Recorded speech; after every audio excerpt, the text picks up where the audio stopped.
Jonathan Gavoni of DraftExpress.com. We're here in Treviso, Italy at the adidas EuroCamp with Zoran Nikolic. Zoran, how is Treviso so far?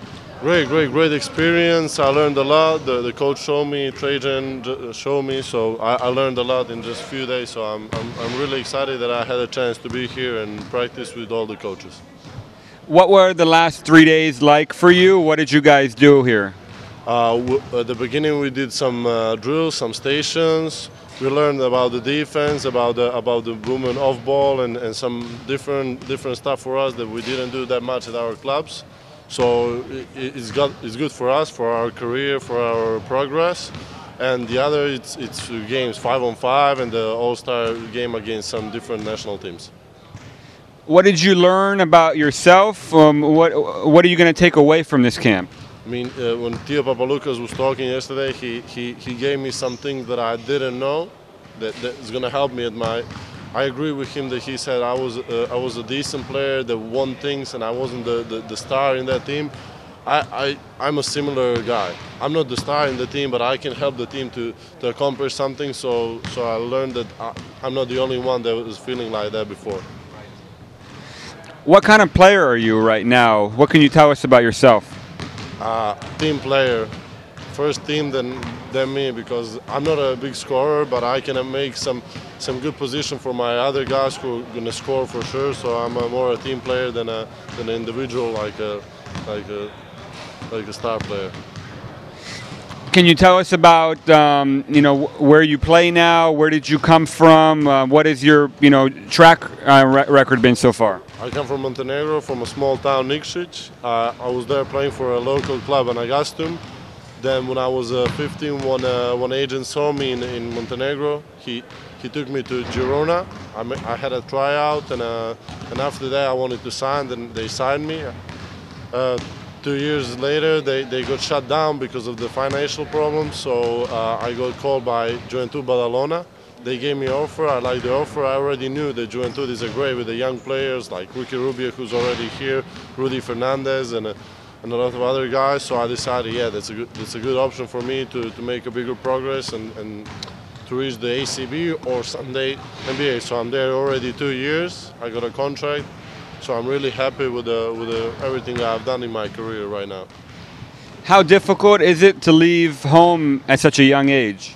It is difficult, but it's basketball. I love it, and I wanna play at the high level. In Montenegro, I can't do that. So you gotta make some sacrifices, and I hope so that one day I won't regret that I made that sacrifice. What is it about Montenegro that develops so many good big men? There's so many guys in the NBA and around Europe. It's a very small country, but it's big for basketball, it seems. I don't know, probably the mountains, everybody is there, so I don't know, probably because of that, but a lot of big guys like Nikola Pekovic, Nikola Vucevic, Nikola Mirotic is born there, so a lot of guys, I don't know, probably some genetics for our countries that to have a big guys, it's probably that, so. Anything that you would like to accomplish in your career, any goals that you have for yourself?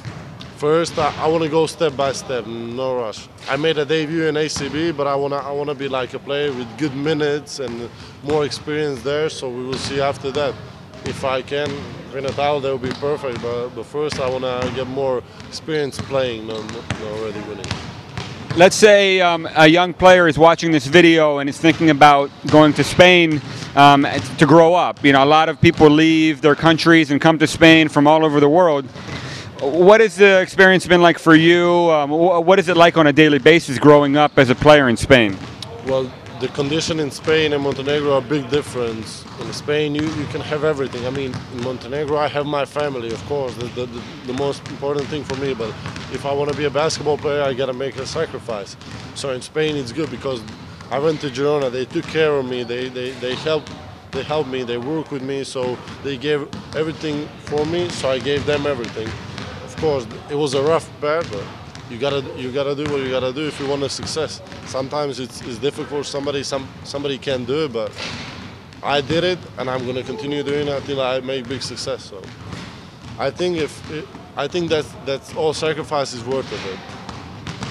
a lot of people feel that Spanish basketball is the best development system in the world. You know, we can argue about that, but you cannot argue with the results that they achieve.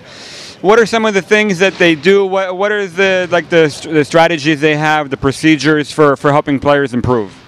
Well, they focus on you. They focus on your work. For example, my individual coach, he's great. Like almost every day, he sends me a video of a different NBA player of his moves, so I can watch and learn from other guys doing it. Like everybody else did it. So they focus on the details more back at home. So they're like all about the details. And they're no rushing. They go step by step. They're patient. So there's the difference. You need to have a patience for a young guy, because us young players, we need more time, especially the big men. Their evolution is more slower than the shooting guards, point guards, and the small forwards. So they're so patient. They tell you don't rush, don't frustrate. So you're like more calm, and that's a lot of time and a lot of money. But they still do it, and they manage it good. How old were you when you started playing, and why did you start? I started first at 9, but I stopped it because the team where I started had some problems. But later at 11, they were on good. They were on a good position in the league, so I started at 11. It was more serious. So I was there for almost 5 years. At the 15 already, I went to Spain, and from 15 until now, I'm still in Spain. So. Thank you so much. Appreciate it. Yep, best of luck.